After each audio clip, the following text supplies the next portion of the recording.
Hello, this is Krish. I am competing in Varsity League for the Hackathon competition, and this is my submission. Today I will be analyzing Boston's weather data from the year 2008 to 2018. I'll be using the data that I graph to analyze the relationship between different aspects of the weather in Boston. So let's run the program.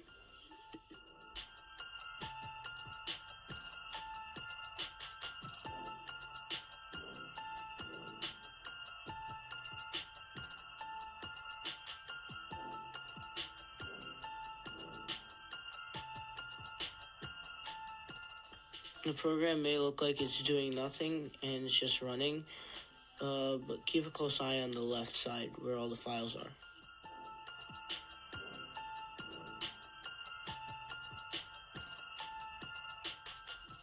If you look now, you can see that there's two files that just appeared. One is weatherdata.png and one is January temperature.data.png. Over here, read the text on the right. So it says, if you would like to see the graph where all the data is plotted, please view weatherdata.png. So over here, this is weatherdata.png, and it has all these different lines over here. These lines represent different aspects of the weather in Boston. So let me just grab a color here. Oops, not white. Okay, so black. So first, let's analyze the average temperature line. So it starts going up, then down, close to April, going up to May, June, July is its peak, goes down in August, goes back up in September, and then down in December. Next is the dew point. So it grows steadily down, up, down, down. Then humidity in the green. It's kind of hard to see, but starts back there and then goes up, down, up. The snowfall is hidden behind the gray line on the bottom because the average is 0 because there was barely any snowfall. This is the average sea level press, which is pretty straightforward. The average visibility, it doesn't follow a pattern like the sea press. It kind of goes in a bunch of zigzag lines. Next we have the wind, which is measured in miles per hour. Up, down, up. And then precipitation, like snowfall, is also averaged to be about 0. I don't know why I can't draw a straight line, but yeah, that's what it is. So enough looking at this graph, let's check the other one out.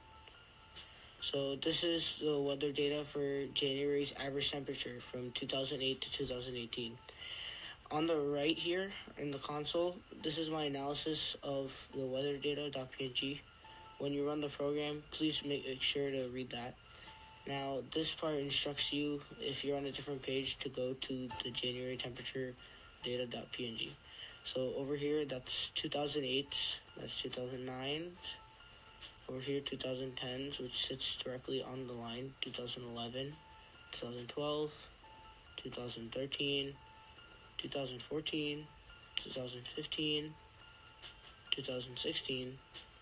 2017, and finally 2018. Now this line over here, that's the trend line.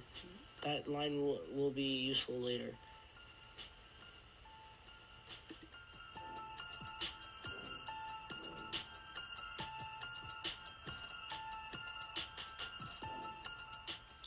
If you scroll down, you can see my analysis for this graph as well. And right below that is a small search algorithm in a way. So it's going to ask you for a feed or for an input, and you have to input a year. And what it's going to do is it's going to calculate using the trend line, and it's going to predict where on the trend line it would go based on the year. So let's try it out.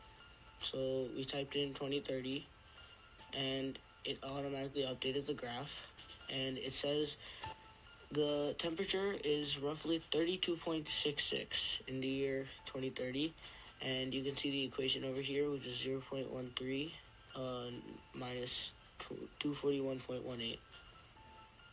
And then you can go again, all you want, 37.92.